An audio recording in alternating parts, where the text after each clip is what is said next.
Ladang ganja yang digerebek petugas gabungan ini berlokasi di Kampung Paranggombong, Desa Kutamanah, Kecamatan Sukasari, Purwakarta. Ganja siap panen ini ditanam di ratusan polybag dengan jumlah sekitar 1.000 lebih pohon.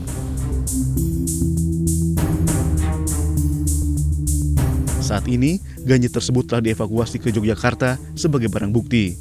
Pemiliknya telah ditangkap terlebih dahulu oleh petugas Satres Narkoba Yogyakarta. Kasus ini terungkap setelah petugas Polrestabes Yogyakarta menangkap salah seorang mahasiswa asal Karawang yang kedapatan membawa 101 paket ganja siap edar. Dari pengakuannya, ganja tersebut diperoleh dari Sarwin, warga Gintung Tengah, Desa Gintung Kerta, Klari, Karawang. Sarwin pun berhasil ditangkap hingga akhirnya didapatkan informasi ladang ganja di daerah Sukasari, Purwakarta. Dari informasi tentang adanya ladang ganja di Sukasari, pihak kepolisian Purwakarta langsung menggerebek lokasi. Luas lahan yang dijadikan kebun ganja ini sekitar 300 meter dan lahan tersebut berada di kebun pepaya seluas 1,5 hektar milik perhutani. Barang bukti ganja ini pun langsung disita dan diamankan petugas.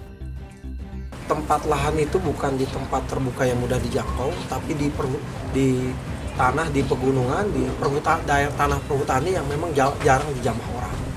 Sehingga memang kurang terdeteksi dan yang bersangkutan pun memang sudah memperkirakan bahwa lokasi itu memang lokasi yang cocok untuk ganja karena tidak bisa semua lokasi bisa ditanami ganja. Untuk mengantisipasi kasus serupa ke depan, Kapolres Purwakarta sudah meminta bantuan anggota Babin Kamtibnas untuk melakukan pemeriksaan ke daerah-daerah yang dianggap rawan.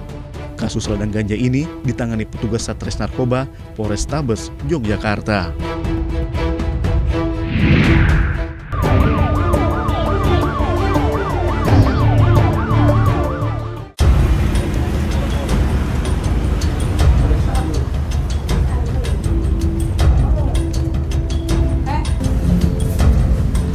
Anggota unit PPA Satreskrim Polrestabes Surabaya melakukan penggerebekan di sebuah tempat spa dan pijat kebugaran di apartemen kawasan Trinili, Surabaya.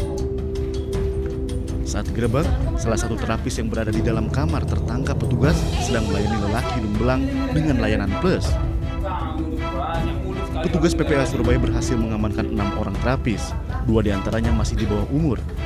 Para terapis ini diduga dipekerjakan menjadi terapis pijat plus karena mereka tidak memiliki keahlian pijat sebelumnya. Terbongkarnya kasus ini berkat kerjasama dari masyarakat yang melaporkan adanya aktivitas asusila di apartemen. Layanan di tempat tersebut sesuai yang ditawarkan sudah ada dalam brosur, tamu yang datang bisa memilih. Nah, layanan plus lainnya bisa dikomunikasikan atau disepakati di dalam bilik, tergantung kesepakatan. Jadi kalau kesepakatan tamu dengan terapis. Dari pengungkapan kasus ini, petugas menyita sejumlah barang bukti, sejumlah uang, nota pemesanan, ponsel, dan sebagainya.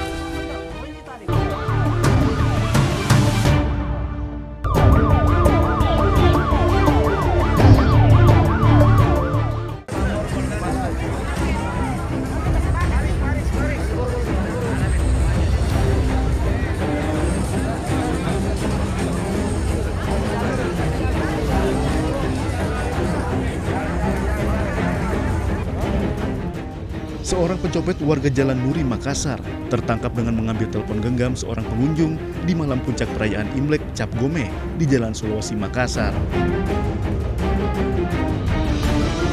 Pelaku berhasil diamankan petugas kepolisian yang berpakaian preman saat dihajar warga di tengah kerumunan massa. Dari keterangan korban, dirinya baru sadar kehilangan telepon genggam saat hendak berfoto bersama temannya. Petugas berhasil menyita 2 unit ponsel sebagai barang bukti hasil curian. Tahu begitu hilang HP itu apa tindakan apa yang pertama kita lakukan? Itu nih kayak lacak nih. Oh, lacak. Karena kalau dilacak kan pasti bisa jadi tahu bilang di mana posisinya. Enggak, belum sempat terlacak. Ada nih. Karena kebetulan aku lupa kayak kata sandinya. Dicuri. Tadi malam sekitar jam 9 lewat lah. Pas saya itu ada kecopetan salah satu korban.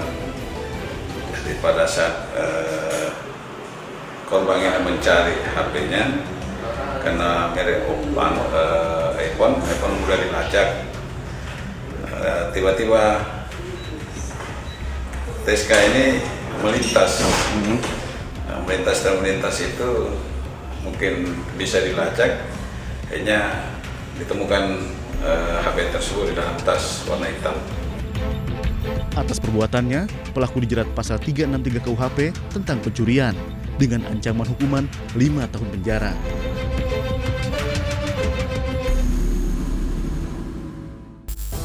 Itu Kak. Itu Iya. Pak, itu Pak, orang itu Pak. Cepet.